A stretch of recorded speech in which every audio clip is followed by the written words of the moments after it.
नाही, मुख्यतः सांगली जिल्हा हा पुरोगामी विचाराचा जिल्हा आहे आणि स्वर्गीय यशवंतराव चव्हाण साहेब, स्वर्गीय ज्येष्ठ नेते वसंतदादा, स्वर्गीय राजाराम बापू असतील, स्वर्गीय पतंगरावजी कदम साहेब, स्वर्गीय आर पाटील साहेब, अशा एक काँग्रेस पक्षाचा काँग्रेसही हा जिल्हा म्हणून मानला जातो आणि नुकत्याच पार पडलेल्या जिल्हा परिषद पंचायत समितीमध्ये सुद्धा खूप चांगला कौल हा सांगलीच्या लोकांनी हा स्थानिक स्वराज्य संस्थांच्या निवडणुकीत हा महाविकास आघाडीला आणि काँग्रेस पक्षाच्या विचाराला दिला हे स्पष्ट दिसून आलं।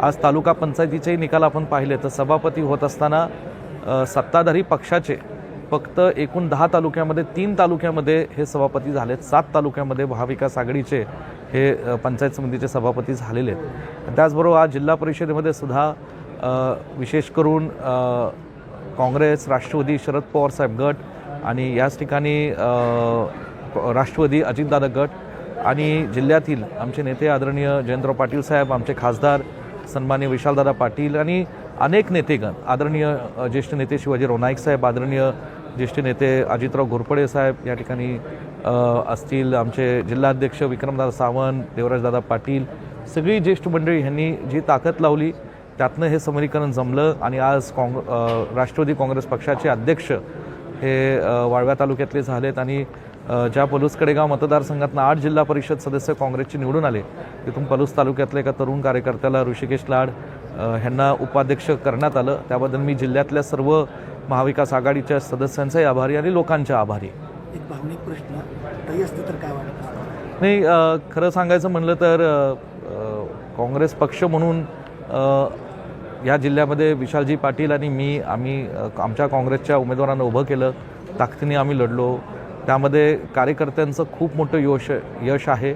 महाविकास आघाडी म्हणून आम्ही आणि जयंतराव पाटील साहेबांनी एकमेकांच्या प्रचारात चांगली साथ दिली, कार्यकर्त्यांनी साथ दिली आणि या निवडणुकीमध्ये थोडंसं भावनिक विषय होता आणि ऋषिकेश लाड माझे भाचे जरी असले तरी ॲक्टिव्ह आहेत, तरुण आहेत, लोकांच्या संपर्कात असतात आणि त्यांना आज जिल्ह्यातल्या सगळ्या काँग्रेसच्या नेत्यांनी आणि महाविकास आघाडीच्या नेत्यांनी, कार्यकर्त्यांनी ही उपाध्यक्षपदाची संधी दिली, जिल्ह्याची सेवा करण्याची संधी दिली। मला खात्री आहे जिल्ह्यातले लोकांचे प्रश्न सोडवण्याचं काम आम्ही जिल्हा परिषदेच्या माध्यमातून चांगल्या पद्धतीने करू आणि खात्री आम्हाला की प्रत्येक तालुक्यातल्या लोकांना विश्वासात घेऊन तिथले प्रश्न सोडवू।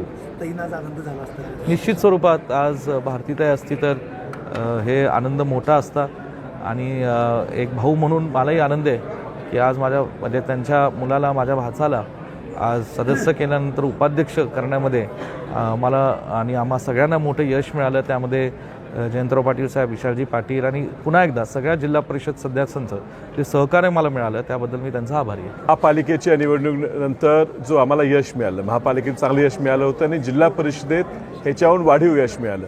आम्ही लढत असताना भाजपला, जे भाजप म्हणत होते की आम्ही 34-35चा आकडा गाठू, त्याला 16च्या आकड्यावर रोखण्यात आम्हाला यश आलं।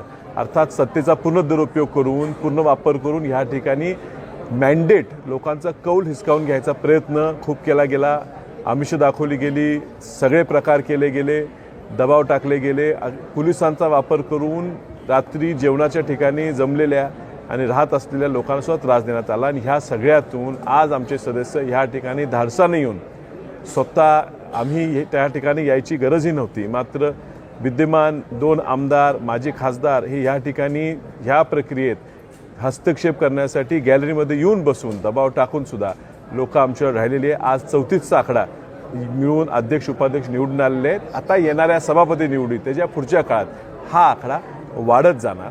आज ह्या ठिकाणी राजाराम बापू ह्या जिल्ह्याचे ज्येष्ठ नेते होते आणि त्यांच्या कुटुंबातले संगीता पाटील ह्या अध्यक्ष झाला, ह्याबद्दल निश्चित आज आम्ही एकत्र काम करतोय।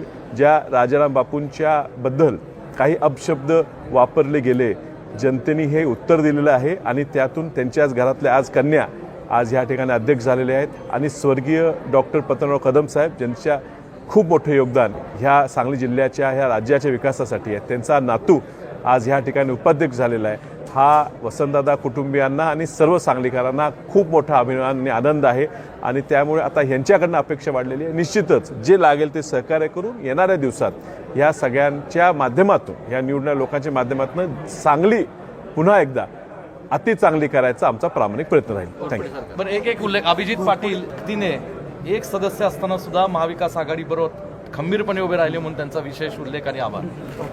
नेमकी कशी घटना घडली आणि काय कसं शक्य झालं?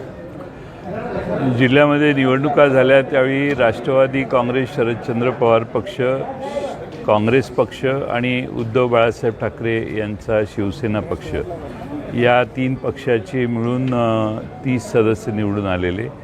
पण जिल्ह्यात निवडणूक होताना राष्ट्रवादी काँग्रेस पक्ष व अजित पवार पक्ष, राष्ट्रवादी काँग्रेस, अजित पवार पक्ष यांची आणि आमची ही बऱ्याच ठिकाणी आघाडी झालेली होती.